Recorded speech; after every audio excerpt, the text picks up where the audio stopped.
السلام عليكم ورحمة الله وبركاته. وردفتوتا كيا كبجمو الدون أكنت بريدو كوني هوتيلا نور بلازا دا الدو باي مرتسا في أكغاريتي مجاتي دا. الحمد لله ويا كليس الدو كنا في برنامج الرول ورابون قدانا تنتولي تورين ورابون أفي نافي مجاونا اللي أمامو بكاني سنجرسي سودافي gaafa sagantaa garaagaraa qabaatanii fi fuudhuus yoo barbaadan akkasuma heerumuudhaafis warri gaafatamtanii iddoo kana keessatti gammachuu keessan akka isinii godhanii fi akka qophii godhattan isin yaadachiisuu barbaadeeti. Hoteelli kan Oromooti. Baay'ee namatti tola. Responsibilitii nama kennaa jala isa jirudha.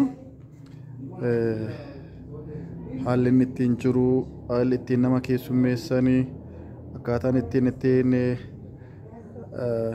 afaan kamiinuu yoo taate afaan kamiinuu yoo dubbatte ittiin nama gargaaran haala baay'ee dinqisiisoodha.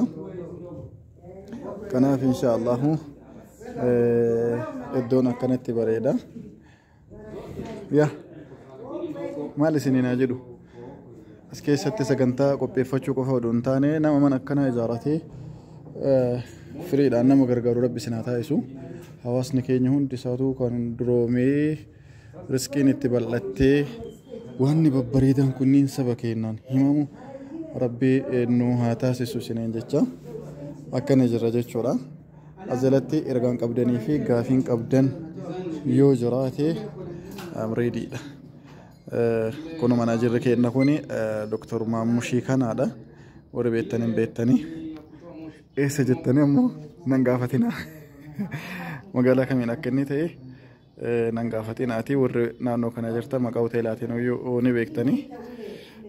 Kanaaf naannoo jiruu fi iddoo kee hundaa waan ani hin himnee fi sababa addaa waan jiruu fi asumaan ifame isiniin jedha inshaallah. Imalli kiyyaa iddoo kanarraa gara boru ammoo magaalaa biraatitti imala. Sagantaa isaanii torbee tokko kan turutu jira gara biyya boruu deemuu sanarra. Sambooda ammoo yaamicha biyya Qatar Doha irratti nin qaba. Isa xumura ammoo Turkii irra godha inshaallah. Warri Istanbul ji'a 10 gaafa guyyaa 18 fi yaamichi naa taasifameeru ni jira.